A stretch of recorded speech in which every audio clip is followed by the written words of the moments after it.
Good morning. It's the Call Flo Radio Show, and you're on the air. Well, good morning. Welcome to the Call Flo Radio Show. It is your Wednesday, August 26th edition. This is Chris Wood with you. We're going to ask you to hold off on that phone number, which is 434-394-0924, because we have some very special guests in the Francis E. Wood studio with a very important topic that they are going to discuss for us today. So we'll start off introducing our important guests here. We have Doug Stanley, who is Prince Edward County Administrator. Good morning, Chris. Good morning. How are you? Doing just fine this beautiful morning. I know. We'll get back with you in just a minute. We also have Rhett Weiss, who is, good morning. Yeah, just love the microphone. There you go. Consultant and attorney who is negotiating a marketing agreement with the county project, which is the HIT data center project status there. And also we have Brad Watson. Good morning. Get up, way up there, Brad. Right up here. There you go. That's right. They're not professional mics, by the way. Anyway, Brad is chairman of the Prince Edward Industrial Development Authority. Thanks for having me here. So, well, you're very, very welcome. All right. We're going to get a little bit of information. Brad, just put that microphone up as far as you can. I can do that. Okay. Now, there you go. All right. Tell us. Well, I was going to say, let me kick it off, Chris. I want to thank WFLO for the opportunity for us to come in and talk about this very important project for the Prince Edward community.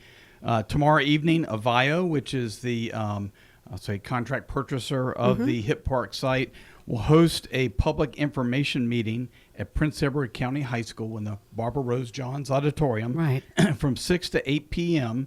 The IDA board wanted and we wanted to spend some time today discussing the proposed project, explaining where we are in the process. This is not a quick opportunity. It's a process, and encouraging everyone, whether they're supportive of the project, opposed to it, or simply curious and have questions about it, to attend tomorrow night's meeting and hear directly from the developer about what their plans are for the site. Okay. And I think we want to first kick off here and let Brad talk about why the HIT Park was created and really what it can mean for Prince Edward County. Okay. First of all, what does HIT mean? HIT? Heartland Innovative Technology Park. Okay. That's fancy name. Yeah. Heartland Innovative. Innovative. Heartland Innovative Technology Park. Okay. I think I have it instilled in my brain. All right. Brad, just tell us how long you've been involved with this. Well, I don't know. I think it's been 10 or 15 years. It's been a while. You know, I've been listening to this show all my life, and in 62 years, this might be the first time I've ever been on a Call Flo. I know. So welcome. You're always welcome. Thank you very much. I have to leave in a few minutes. I know you do. I have Go to ahead. take somebody to the doctor in Richmond, but I'm here to tell you about the why that we're doing the data center project at all. I am, as Doug said, the chairman of the Prince Edward Industrial Development Authority. We're a group of 7 local business people who are appointed by the Board of Supervisors. We're not elected. We're not paid, but we are appointed and charged with the mission of helping bring businesses to this area and helping businesses that are here to thrive. In the time since I've been on the IDA, we have brought in Lowe's, Harbor Freight, Wawa, Flagstop Car Wash, Five Pillar Meats. Chipotle. Well, I think the town did that. Town did that. Okay. That's but right. I'd like to take credit for it. Get my boundaries straight here. We have worked with Triborough Shelving. We've worked with Parish Ceramics. We have provided tax rebates for some of the hotels to come here as an incentives. Holiday Inn Express, True by Hilton, and money for the Wine Oak Hotel when they remodeled and made that place so much better and reopened. But back to the why. When I was really young, now I know you've been around here for quite a while. When did you come to Farmville? 1974. 1974. So you've been around here a little while yourself. When I was really young and listening to Gene Ike on the Call Flo Show, things were very different here. College Plaza Shopping Center, where Walgreens is now, was built when I was 6 or 7. The Southgate Shopping Center, where CVS is, and Centra, was built when I was about 12. Farmville was a 2-lane road that went from downtown all the way to Hampton. And it didn't take you 15 minutes to get through. No, it took a lot longer than that. But remember, the only thing on that road past Millwood Road was Young's Store, which was a gas station. I know, but you could go through Farmville in 5 minutes. You could get out of there pretty fast. Yeah. And Farmville Drive-In, which is behind where Valero and Sheetz is right now. I graduated from high school in 1983 with a class of 80 people. The Farmville bypass was made in 1979, 1980, I think, when it was completed, and pretty soon businesses started moving out that way. At that time, we had 5 grocery stores. We had Big Star, which turned into Harris Teeter, then Kroger. We had Winn-Dixie. We had Bob's Supermarket, A&P, Safeway. Oh, it's 6. Osborne's Grocery Store was also there. We had 4 dry cleaners. We had great businesses like Carbone, Weavex, Stackpole, Craddock Terry Shoe Factory. But in the 1980s, they started going away, moving jobs to Mexico, moving jobs to China, moving jobs to Southeast Asia, places where workers would work cheaper. And I went to school with the sons and daughters of people who worked in that place. Well, last year, I believe my school graduated 10 people. All the people who worked there are gone. All the kids that they had are gone. We don't have many farmers anymore. Now people graduate from high school or college and they move away so they can get a better job. They can get a job. They can raise their families. So our duty as the Prince Edward Industrial Development Authority is to try to create new businesses so that they can stay here and that this community can thrive once more. We were fortunate enough to have Dominion Energy and Mid-Atlantic Broadband kind of find a site in Prince Edward County that was perfect for a data center. It had the transmission lines already there, and it's not a highly populated area. This is a real why. Last year, all the real estate taxes in Prince Edward County generated $10 million. When this closes, if Dominion gives us power and this thing starts, we will get $10 million from the developer. That is double our tax revenue. We need a lot of tax revenue in this county and in this town because we have a lot of things we need. A new fire truck costs over $1 million just to buy the truck and then another $1 million to outfit it. Police cars aren't $30,000 anymore, and policemen don't work for $30,000. So everything's going to keep going up. We'd like to keep the tax rates down.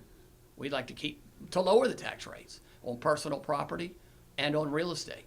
Mecklenburg County, if we could do as well as they did, they have the lowest real estate tax rates in the state of Virginia. And they just lowered their personal property taxes by 80 cents. That's a really big deal. And people don't realize that the money has to come from somewhere. It can come from businesses or it can come from us as taxpayers. And we're trying to keep us to the minimum. And that's why we're looking at this project at all. Okay. All right. Well, thank you. You're welcome. Thank you for having me here. Yes, and I'm sure, will you be there tomorrow night? I will. Okay. I look forward to seeing everybody. All right. Okay. Hope you come. Drive carefully. Thank you very much. Give my love to your parents. You got it. All Thank right. you. All right. Y'all have Take a great care. day. All right. All right. Yeah, there you go. Rhett, we'll let you have the microphone now, and you can just take it off if you want to.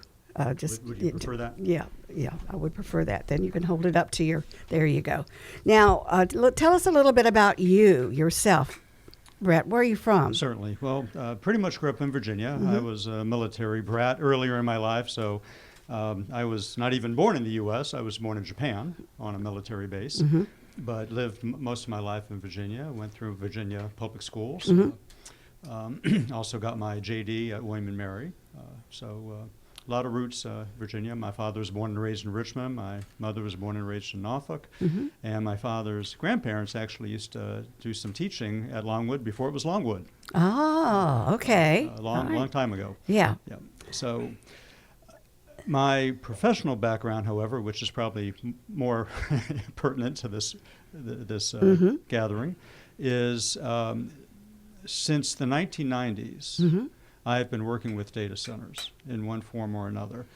my involvement in this industry has been so long that back when it started, we weren't even sure what to call these buildings. The name data center stuck, So- but we weren't even sure what to even call them when they first started. Right. coming So around. they were data centers for what purpose? Was this for internet?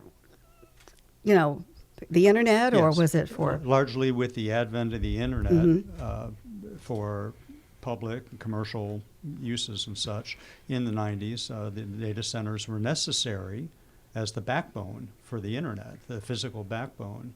What makes the internet work are these the data centers, and okay. the connections in between them, the fiber optics and other connections between them. And in fact, my first data center project was in Virginia, but not Prince Edward County, Prince William County and Loudoun County area, where now so many others have come to exist. Currently, I'm the Chief Development Officer of a company I co-founded called Exis Digital, which is based in Europe.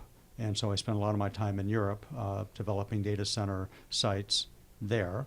But I've also developed data center sites and operations throughout the world. I've been involved in data center projects on every continent except Antarctica. Yeah, so far. Maybe that's coming one day. But, Wow. But, I'm impressed. So I've been very involved in this industry for a long time, and I've seen the changes. I've seen the good that these projects can bring to communities. I've also seen and listened to and addressed the concerns that people raise in different places. Some of the ones being raised now here are ones that frankly, the county and the IDA already had anticipated, and these are some common themes that also come up in other places too. And I think tomorrow night, hopefully, when people on whichever side of this project they're on get to hear from the developer, hopefully they'll hear some good. I'm sure he'll hear some good facts and good information about what the project is and what it isn't. And it is in very early stages. Brad mentioned Dominion Energy. Without power, even though there are power lines over the site, without power connecting to the site, there's no project. Okay. Yeah. So it's really It's that. all up to, that a lot simple. of it, yeah, it's very important, whether they give the go-ahead or not. Yeah. And I don't. And your audience may be interested to know, sort of just globally, why this is happening, what's going on, why are we seeing data centers Pop up seemingly everywhere. springing up everywhere? Why Prince Edward County? Why Virginia? Why the United States? Why North America?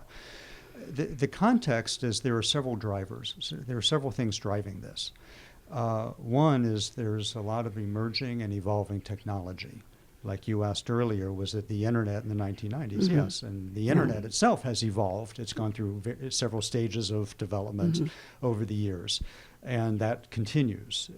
The internet is not a static thing. It's a very dynamic thing. It has to evolve as well.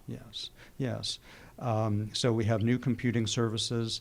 A big inflection point happened in November 2022 when ChatGPT hit the market. Generative AI became available to the general public.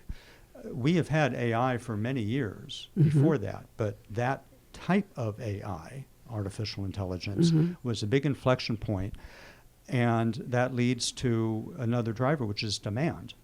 There's tremendous demand for these computing services by you and me and Doug and Brad and probably every listener. I was thinking about that actually yesterday morning when I was thinking about this particular talk that we're having now.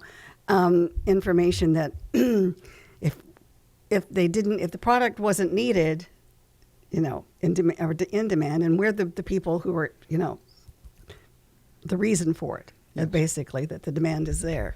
For everybody walking around with a smartphone, for example, that smartphone is talking with the data center throughout the day, communicating back and forth with the data centers throughout the day. So all of us are using data centers. But it's not just us as individuals, businesses, governments. So there's just demand on all fronts for these services. And the services have to come from somewhere. Right. The data has to be stored somewhere. The software is running somewhere. That somewhere are the data centers. Another driver are policies and laws. There's something known as data sovereignty, which sounds fancy, but what it really comes down to is, do you want your bank records, your bank account records, or your social security number stored in the United States, or do you want it stored in China or Russia or another country? Where do you want your data stored? And whose laws do you want governing your data? Oh, yeah, I see so that. this concept of data sovereignty is a huge concept, not just in the U.S. It's a global concept worldwide, yeah. that a lot of countries are trying to address. Where is their citizens' data? And how well can they protect that data from basically being taken by the government or bad actors? And then, frankly, again, on a global context level, we're in a new arms race, like it or not. China and Russia and some other countries are basically trying to hack our computer systems, trying to take our data, trying to do things that we don't want them to do. And so we need to basically reinforce and build up our own computing infrastructure to protect ourselves from these other forces. And it's real. It's not a make-believe thing. It's a new arms race. It's not of sorts. sci-fi anymore, is it? No. No. Would it help to sort of bring that local and like why Prince Edward County? Yeah. Yeah. So the listeners probably would benefit from a little bit of framework. When we make decisions like this, and I've led strategic development at Google, at AWS, Amazon Web Services, and I've consulted with pretty much every major company that's involved in this industry. They have a method for making these decisions, and part of it has to do with location, and part of it site. And to make that distinction, location is Prince Edward County. Location is Virginia. Location is the United States. Site is the HIT Park, which you asked about, the Yes, Heartland Innovative okay. Technology Yeah. Park. So that piece of land is the site. And so when we're making these decisions, we're looking at both. Is the location good? Is the site good? And we usually have a very detailed, elaborate framework for breaking this down into its component parts. So we're looking at everything from, on the location level, business friendliness, the regulatory structure, is permitting clear and understandable, even if it's very detailed and strict and you have to comply with a lot of rules and requirements. Is it understandable? Is it predictable? Do we know what the governments want and how we can meet their requirements? So things like this, the economic development policies, quality of life in that location. So we look at all of that. On a site level, we're looking at a handful of major factors. Land, of course. Power, which we talked about already a bit. Fiber, the fiber optics. Is there fiber in the area to basically allow communications in and out of the data center? Zoning.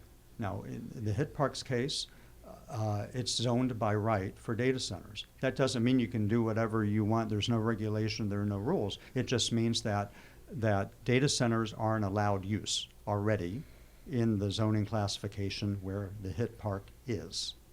Okay? And so, and the county's working, been working on for some time, regulations and frameworks to enable these projects, but also protect surrounding areas and basically making sure that use fits with the county's desires for economic development and quality of life. HIT Park itself has a very unique feature that is very rare in Virginia and, for that matter, in the United States. Really? Yes, and a lot of people don't realize this, that right here in Prince Edward County, there's an interesting feature that is at the HIT Park, and that is that two different, this gets a little bit technical, but two different high voltage power lines converge at that site. Data centers require high voltage electricity, and a lot of sites that you read about or hear about don't even have power lines at all. The power lines are being brought from somewhere else, miles away to the site. HIT Park has 2 power lines already on the site and 2 different voltages. This is a rare convergence of factors. This whole analysis I'm talking about is about convergence, these location and site factors converging. And if something's missing, can we bring it in? Can we create it or not? And this convergence of 2 different high voltage lines on the same site, literally on the site, not near the site, not a few miles away, on the site, or technically over the site, is a very interesting attribute. And others who have looked at this project before I got involved recognize the same attribute. And it's interesting. The county started working on this 6 years ago. Acquired the HIT Park in 2020. That predates a lot of the technology waves we talked about, like generative AI. Yeah. Generative AI came later. So the county was really sort of saw this opportunity ahead of the game before the current huge demand driver, generative AI, came later. All right. Okay. So, All right, Doug. yeah, so what I really want to talk about a little bit, kind of where the project stands today. I think one of the most important things for everyone to understand is that this is still a proposed project and remains early in the development process. But that doesn't mean the county and the IDA are just beginning to study these issues we're hearing about. A significant amount of due diligence has already occurred, looking at both the potential benefits and potential impacts of data center development. Economic development projects don't happen overnight.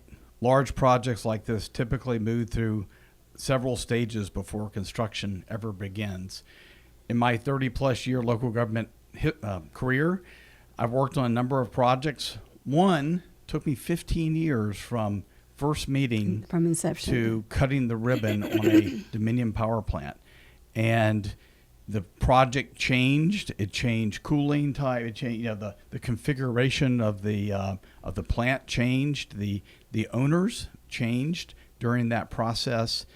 And I had board members that were ready to spend the money from the project in year one. But you took 3 steps, or 1 step forward and 3 steps back. Exactly. It took 15 years before but at the end of the day, we were generating $5 million a year in revenue for the locality. It was worth it. It just takes time and energy. So, Rhett talked about site identification. You have the due diligence that goes through the process. You have what's called a purchase and sale agreement. That's where somebody who's interested in the property locks it in to be able to do their due diligence. Infrastructure evaluation. Do you have the roads, the water, the sewer to be able to accommodate? Do you have the electric service that you need to be able to support the project? Preliminary engineering. So you've got to get folks out on the ground and look at the topography of the site to make sure that everything will work. You have site plan development, which will be where you're actually taking all that information and developing a site plan of where the buildings are going to be located and how they're going to be served. You have local and state and federal permitting processes to go through, and then construction. So today we're in the early part of that process. So the PSA agreement, that's the current agreement between Avio and the Industrial Development Authority. That's, again, a purchase and sale agreement. In plain language, it gives Avio the right to continue evaluating the property before making a final decision to purchase it. And during this period, Avio can study the site, work through utility and infrastructure needs, conduct engineering and due diligence, and determine whether the property ultimately meets the needs of the project. The PSA doesn't mean the property has been sold. It doesn't guarantee the project will move forward. We certainly hope that's the case, but it's not a final purchase. Again, it gives Avio time and protects both parties while those evaluations continue. As Rhett mentioned, one of the biggest milestones remains is that commitment from Dominion to provide electric service to the project. And this is not something unique to us. It's going on statewide. Mm-hmm. There's lots of demand. There's much more demand for electric service than there is available electric service. I will note a lot of those projects are starting to kind of drop off the board as they work their way through their due diligence process. Some aren't going to reach reality. Yeah, well, and they're going to drop off. I have a question. As far as the electricity is concerned, now is the company, the owners of the data center, whatever, are they going to take care of that electric bill? Yes. Not only that, any infrastructure improvements, the State Corporation Commission, they're going to be required to make those improvements. It will be no cost locally.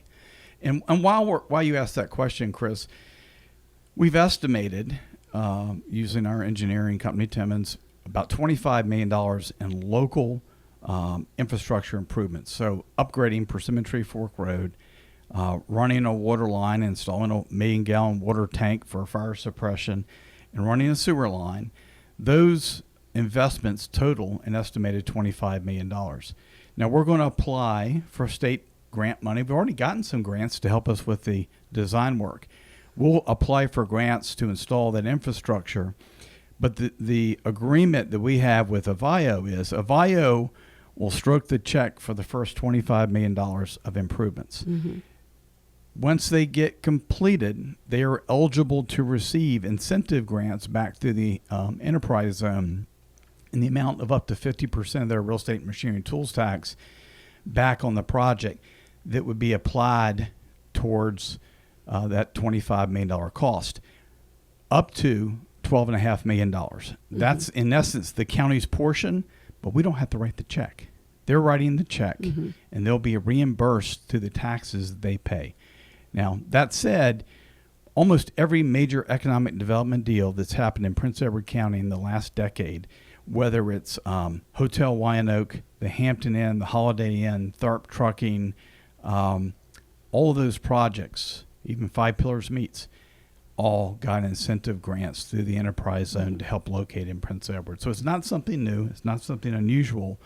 But in this case, it's helping us because we don't have to come out of pocket to help with the infrastructure that's needed for the project. And if I may put a finer point to this, this set of infrastructure improvements is not costing Prince Edward taxpayers a penny. Right. It's coming from Avio, or it's coming from state grants, but it's not coming from raising somebody's tax rates to pay for this. It's coming from these other methods that Doug just described. And this is what I negotiated with Avio, and it was reviewed. All these agreements have been reviewed very carefully by the IDA, and where applicable, the county government as well, to make sure everyone's interests are protected here. All right. I would like to ask Rhett a question. Are there various types of data centers, and what particular type is Avio planning on putting here, and how much land are we talking about? Sure. So let me start with the land question first. The site is 280 acres. That doesn't mean you're going to see data center buildings or concrete and steel or whatever on 280 acres.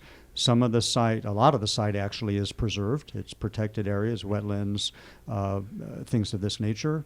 And topographically, it can't all be fully developed, hills and such. And so, some fraction of that, 50% to 60+%, potentially could be developed, just rough estimate. This is part of engineering due diligence that Doug mentioned, that as site planning gets more and more detailed, those sorts of proportions will be better understood. But there's already part of the site that will not be developed, a big part of the site will not be touched. What about the particular type? Is it going to be custom made for this particular area is what I'm saying, or do they have, some that use 5 million gallons of water to cool for the cooling or whatever?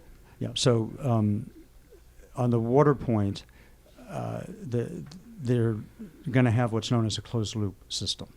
And so picture if you have a gasoline or diesel powered vehicle, there's water or coolant recirculating through the engine pretty much constantly. Sometimes it's sitting still, but other times it's flowing around. You're not constantly pulling the car off the road to add more coolant unless you have a leak.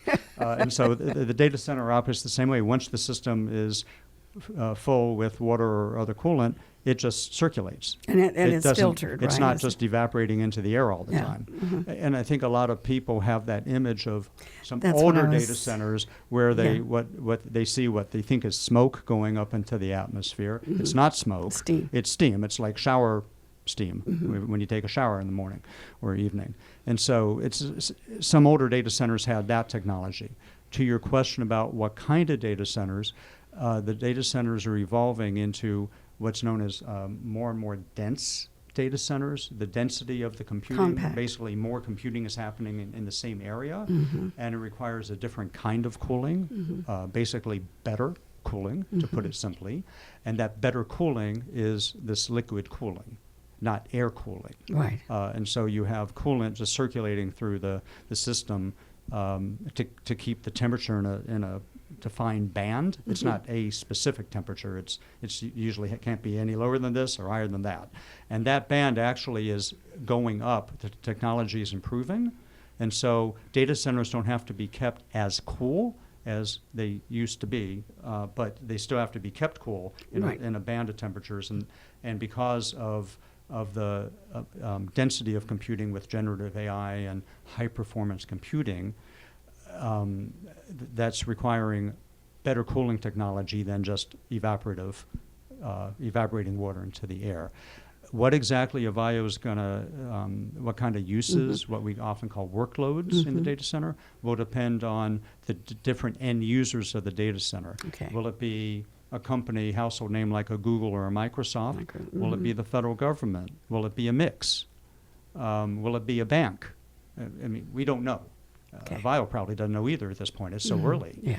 But any of these, this combination of uses can all happen in the same building, or you could have, for example, the federal government or the state government using one building, and then Amazon using another building, or they're sharing a building. There are a lot of different possibilities for what this could look like.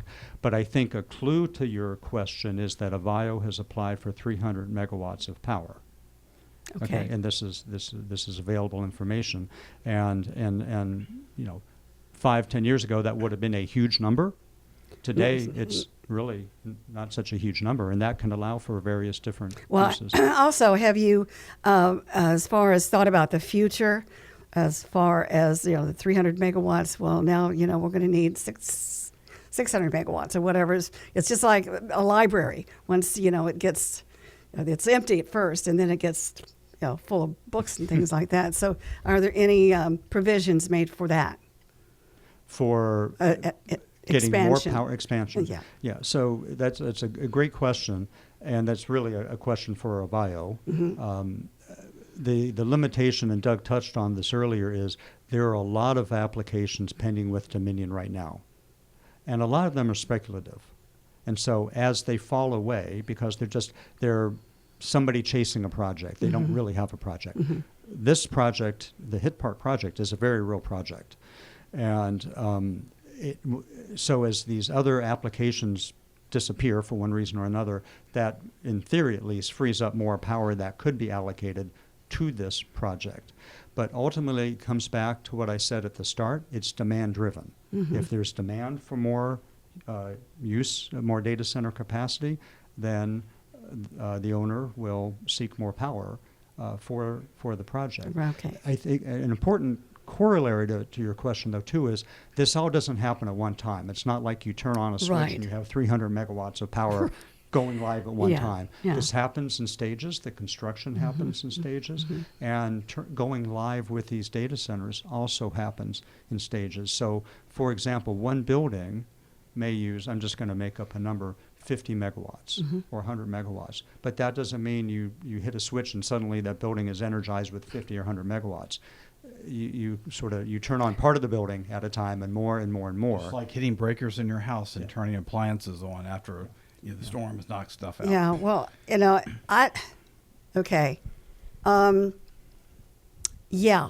Okay, as far as affecting Prince Edward County and Farmville and all of that, are we part of the demand, or is that more of global thing or a type thing? I'd say whether a data center is built in Prince Edward or if that same data center is built in Chesterfield, the demand goes up in the Dominion territory, which means demand goes up, supply and demand, that affects pricing. So data centers are going to be built. The question really is about, is there going to be one built in Prince Edward? Right. Are we able to take advantage of the tax situation? One thing I want to do, Chris, for a minute here is there's a difference between what is known today, what is being evaluated, and what ultimately will be determined through the kind of engineering permitting process and identifying who that end user is. So one point I think is important for people to understand is that the county and the IDA have been looking at the opportunities, but also the potential impacts of data center development well before this recent public discussion. The IDA has spent considerable time examining these issues as part of its due diligence on the property and the project. And frankly, it was very serendipitous when kind of Rhett dropped into town. He was here on, I'll say, more family business, and we started having conversations, and he started helping me. And then ultimately, the IDA made the decision to bring him on as part of the team for the project. But it's been very helpful for us to understand how all these pieces work. But it's meant looking beyond potential investment, tax revenues, and asking the hard questions about infrastructure, utilities, things like noise, buffering, environmental impacts, public safety, and how development of this scale can fit within our community. So the questions being raised today are important, but they didn't start the process. The county and IDA have been asking many of those same questions throughout this process. It also goes back to our work over the last 2.5, 3 years on the Prince Edward 2045 Forward Together Comprehensive Plan, which specifically addressed data centers and the need for what we call appropriate development standards. So the comp plan recognized that data centers can create jobs and attract investment in technology and infrastructure, but it also recognized that proper planning and appropriate development standards are necessary to preserve our rural character. So the plan identified a gap in our existing zoning ordinance. So while data centers are currently permitted in certain zoning districts, the ordinance does not include additional design standards. So the recommendation there is for us to add things to mitigate impacts on noise, water use, and visual aesthetics. So the development of these supplemental regulations is not something that just started this year. It's something that go back 2+ years. We had discussed at length and incorporated into the plan. So as part of that, carrying that recommendation forward, we've engaged the Berkeley Group. They're a Virginia planning and local government consulting firm, a firm that actually helped us write the comp plan, but also helped the town of Farmville previously write their comprehensive plan. So they're going to be helping us develop supplemental zoning regulations over the next 3, 4, 5 months. We're looking at standards addressing things as setbacks, buffering, noise, lighting, landscaping, building design, the use of emergency generators, water use, and other operational considerations. We're also looking at industry best practices, so regulations adopted by other localities, which is happening all across the state right now. Lessons learned from communities that already have data centers, and we've gone and we've toured ones in other jurisdictions. So none of that diminishes the importance of the current concerns that we're going to hear from residents at the meeting tomorrow night. Right. And the questions that have been posed by last night's deadline to be able to be answered. Public input is an important part of this process. Berkeley Group's going to have a representative there tomorrow night and taking notes and picking up on what are the concerns that are being asked by the community. And it's helping inform and refine that work that, again, has already been underway. Well, citizens have raised legitimate questions, and again, those questions help us identify areas that may deserve additional attention as we work on these standards and get through the process. Our responsibility is bigger than one project. We need to make sure Prince Edward has appropriate standards in place for data center development generally. That means looking at the benefits and potential impacts, asking difficult questions, learning from these other communities that may have already experienced the type of development, listening to our citizens, and establishing clear and consistent expectations. This is the work that's ongoing, and this public discussion will be the next step. And I think Brad would say This will be the first public meeting tomorrow night. Won't be the last. It won't be the last, but, okay, what time? 6 o'clock. 6 o'clock, where? Prince Edward County High School, Barbara Rose Johns Auditorium. Okay. 6 o'clock, everybody, tomorrow at Barbara Rose Johns Auditorium there at Prince Edward County High School. And we thank you so much. We're using run up your over time. That's okay. This is an important thing for us. And the more I hear, the better it sounds, actually, because it's going to be good for the community. You'll bring in construction workers, and they'll be here and spend money and all that. So I think you guys are prepared. Yes, exactly. We would not be doing this if we thought this was bad for the community. We think this is transformatively positive for the community. All right. Well, Rhett Weiss, we appreciate you coming in and giving us your time. Absolutely. And Happy to explaining do it. things. Doug, it's always great to see you Great as to see you. I well. look forward to seeing you again next month. Okay. All right. Thanks, Chris. Take care. Okay. Very important stuff we've been talking about. And that information meeting will be from 6 to 8 p.m. at the Prince Edward County High School, Barbara Rose Johns Auditorium. And you can also submit questions to Hit Park at coprinceedward.va.us.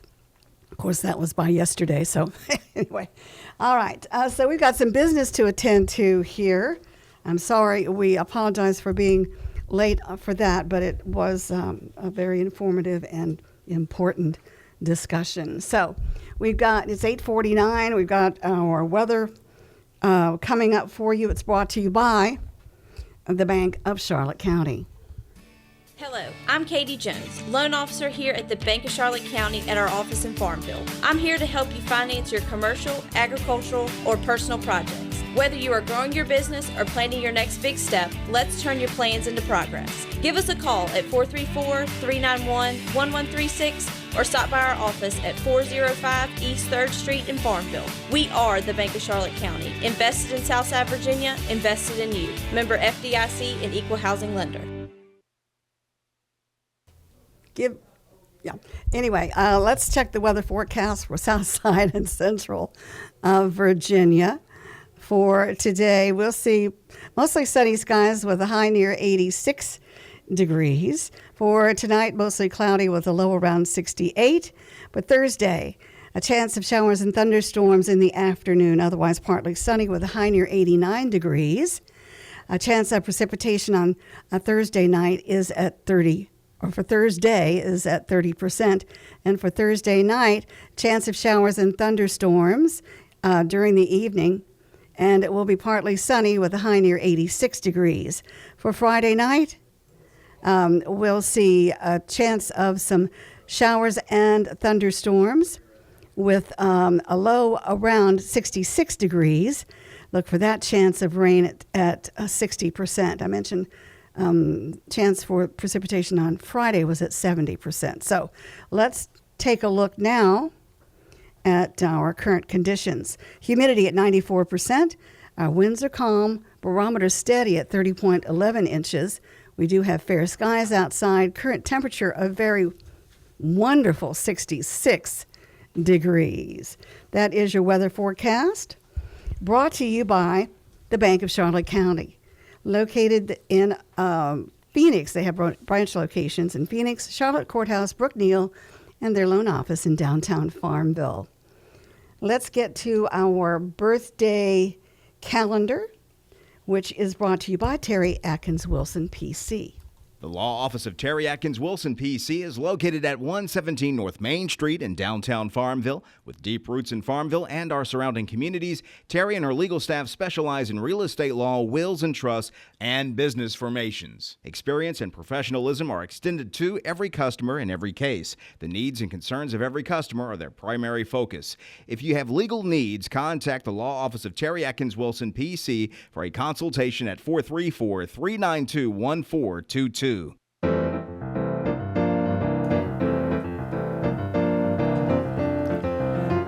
Well, that music is a signal for me to say, first of all, Good morning, Noah. Good morning, Chris. How are you? I am fine. How are Yes, you?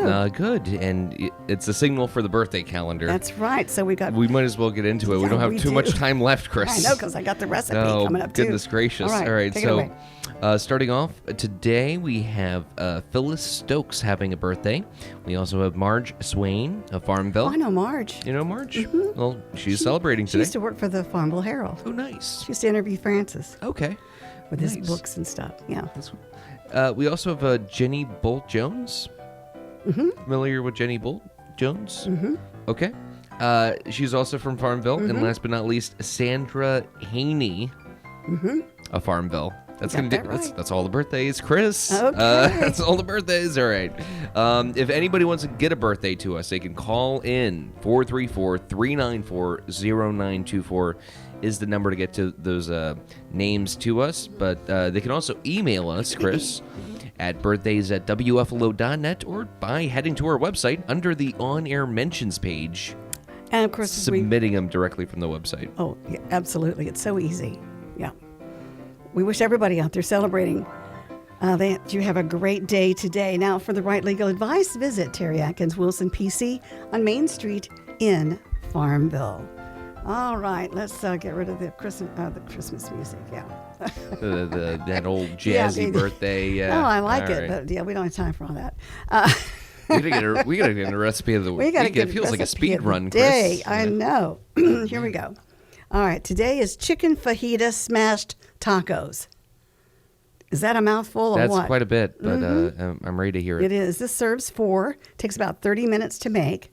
Here are your ingredients. You need a pound of ground chicken, of course, 2 teaspoons of minced garlic, a teaspoon of chili powder, a half a teaspoon of ground cumin, 1 teaspoon of kosher salt divided, a half a teaspoon of ground pepper, black pepper, divided, 8 4-inch flour tortillas, 2 tablespoons of olive oil, plus more is needed, and you have to divide that.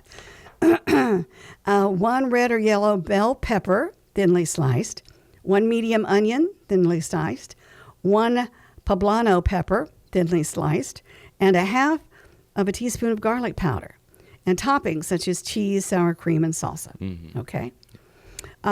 You add the chicken, garlic, and chili powder, cumin, the salt, the 1/4 teaspoon of black pepper to a bowl, and mix until well combined. You spread the mixture evenly and all the way to the edges of the tortillas. Oops. Let's see. Let's get this over here.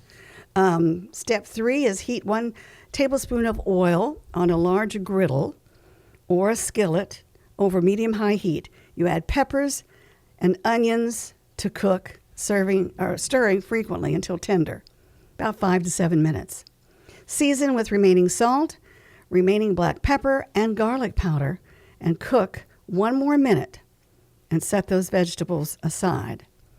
Working in batches if necessary, add remaining oil to the hot griddle, add the tortillas, meat side down. How are you going to do that? Okay, I've got it in my head.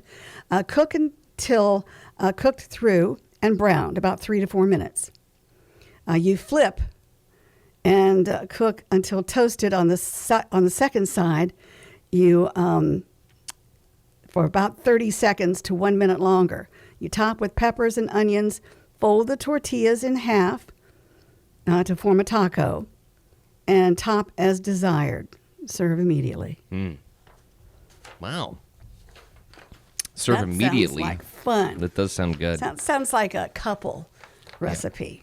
You know, Sure. 2 people working together. with Or that just one guy. Yeah, well, yeah. Just one guy Yeah, too. yeah. Or a family, like a small family. Yeah. It's good family type getting yeah. in there and making those Absolutely, chicken Chris. fajita smashed We'll get this tacos. on the website right away. I hope so. ASAP. ASAP. All right. Time is 8:57. I know Henry's been trying to call in. Yeah. And hopefully he'll be able to get a call in. But how did you enjoy your peppers and your Oh, me, Chris. tomatoes? I did not make the shakshuka, but what I did make was, Italian sausage, peppers, and onions. And it was amazing. I cut up the red pepper that you gave me, the jalapeno. I threw it all in a pan. I bought an onion, threw that in the pan. I took your tomatoes, The cherry tomatoes. little crushed them up, Sweet got little them things. soft. They're so delicious. Put some oil, vinegar, not vinegar, but like oil in the pan. Let everything get soft and just kind of like sizzled. You serve it over some pasta? No. I mean, I just like I got a baguette, so I just baguette. slapped it in a piece of bread.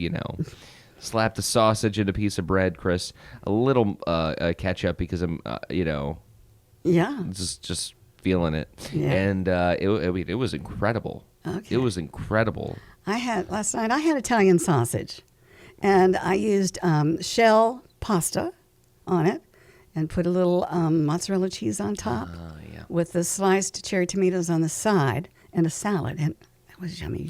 That sounds amazing. I've developed a palate for just the sausage I and the have peppers too. and onions. I think Yeah. growing up, having it in a pasta was a good way to introduce it. The sausage, but now I just. Did you toast your baguette? Yes, I did, and it was actually a little stale. But what I did was I cut it, and I put it in the toaster oven.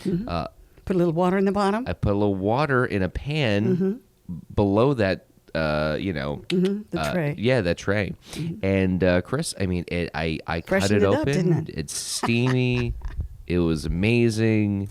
It was so good. It was so good, and just able to crack that open right away. Possibly one of the better sausage and onions I've had in my life. That's Peppers and great. onions. It was just. Good.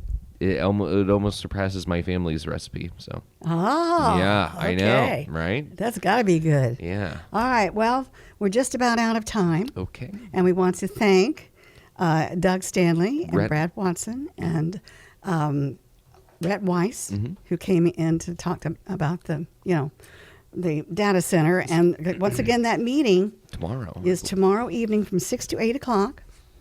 And it's going to be at Prince Edward County High School at the Barbara Rose Johns Auditorium. And I know that all those guys are extremely busy, so we were really grateful that they were able to spend so much time, Yeah. talking. And And it's, Mr. Weiss was very informative. Yeah. He was very having been involved with with all around the world, data centers all around the world. and So- since like the early servers and getting those developed way before AI, Right. it's just like you gain a different perspective that You you do. normally wouldn't be hearing, because like I do know, unfortunately I do know a couple of people who think data centers are a new thing that was like like made up like 3 years ago, and I'm like Yeah, no. Don't say that in public. I tell them, I'm like, that's not true. But like they've been around, but just like they've taken changes. So it's gonna be Absolutely, yeah. very interesting It will. hearing from them tomorrow. Okay.